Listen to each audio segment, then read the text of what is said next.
My name is Erin, and last fall I did my internship at Walt Disney World in Orlando, Florida. My home location was Pop Century Resort. It is the largest resort on the Disney property. It's just shy of 3,000 rooms. I believe it has 2,800 and something. Anyway, it was massive and kind of hard to learn how to navigate. Um, so I was there working for about 5 months. I was in Everything Pop Shopping and Dining, which is their merchandise and their food court, essentially, which is where everybody gathers basically in the morning and when they come home from the day out in the parks. I was in the food court. I was a food and beverage cast member. We had to have specific food preparation and safety training. We had to be certified to sell alcohol, learned how to check IDs, um, basically maintaining a cleanly work environment. There's a few different jobs, I guess, that we did throughout the kitchens. Like you could be on the line, which is when you would be, getting food for the guests and interacting with them, asking about how their day was, just really engaging with them while they're waiting because they're tired. They just want to eat, go back to their room, go to bed to get up and do it all again the next day. Um, you could be a runner that's kind of behind the scenes, backstage, where you're filling all of the kitchens with different foods and items that they'll need to continue the dinner or the breakfast rush as efficiently as possible. You could be stocking, whether you're in Market 3, which was a giant refrigerator, like where people would go and get their sodas and juices and cupcakes and other desserts and things. You could be in the bakery, you could be making cookies, cinnamon rolls, just all sorts of things, churros. So that was a really fun job. You could also be a cash register or a cashier, sorry.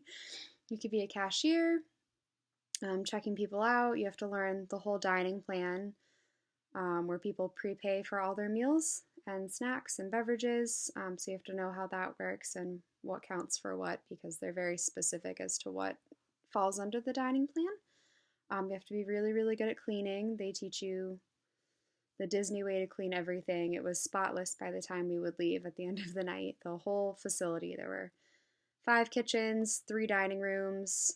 It's just a really big area that we had to learn how to clean, and we had about an hour to do it all.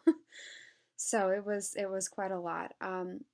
Sometimes we were short staffed, which was kind of unfortunate because being the largest resort also meant we were one of the busiest. But our leadership team was really, really great, and they would always hop in to help us if we were, in need of extra hands or had a difficult problem with a guest that we couldn't resolve ourselves. So they would come out almost immediately and try to resolve whatever the problem was, which was really, really great. There are a lot of perks working at Walt Disney World, which is pretty cool. One is you gain free entry to all the parks, which is pretty neat. There were some restricted days, like on big holidays like Christmas, Thanksgiving, you're not allowed into certain parks like Magic Kingdom because that's where everybody wants to be. It's Magic Kingdom.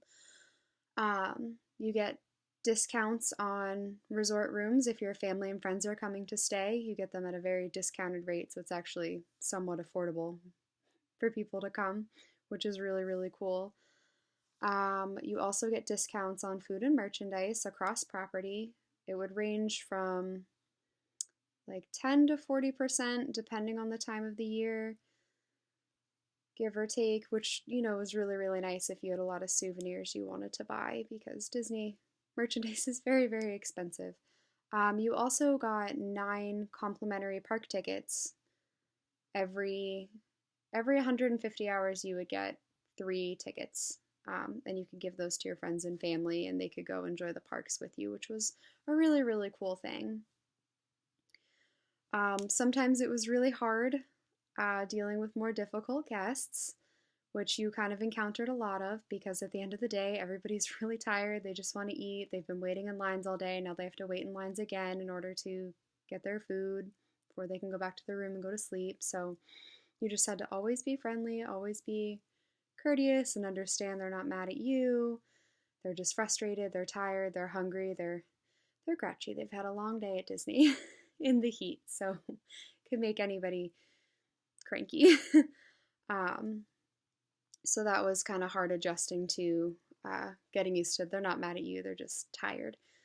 Um, you also were not allowed to answer a guest if they had a question with I don't know. You were required to go find out what the answer was if you didn't know it off the top of your head. Actually, at the cash registers, we had telephones kind of below where the guests can't see. So if they had a question about anything like how many triangles are on Spaceship Earth, we could call and a representative would answer the phone and we would ask their question. They would find out for us, call us back, and we'd be able to give the guest the proper answer that they had a question about, which I think is pretty cool because there are a lot of strange questions people would have about Disney that not everybody would know off the top of their heads, which was pretty cool. But Disney really focuses on providing the highest level of guest service, which I think is really important because people spend so much money to come to Disney, they should have nothing but the best. So that was really instilled in us when we were going through our training.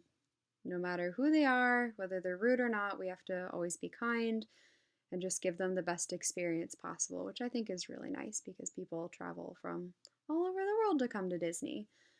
I think one of the main challenges working there was there were a lot of language barriers because it's such an international location.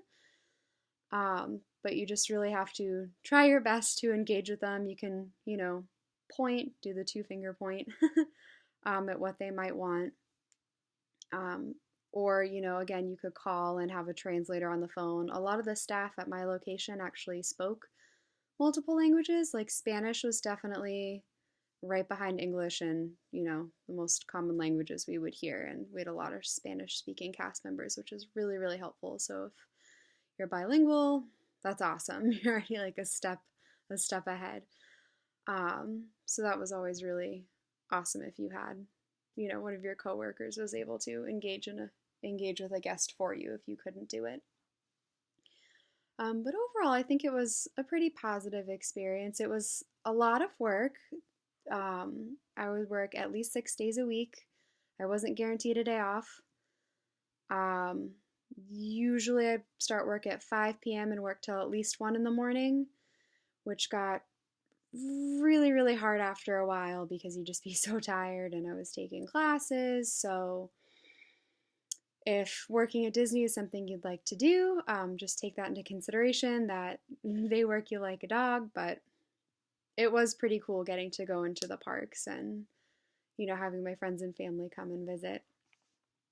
I hope this video was helpful to some people. Thanks for watching. Bye.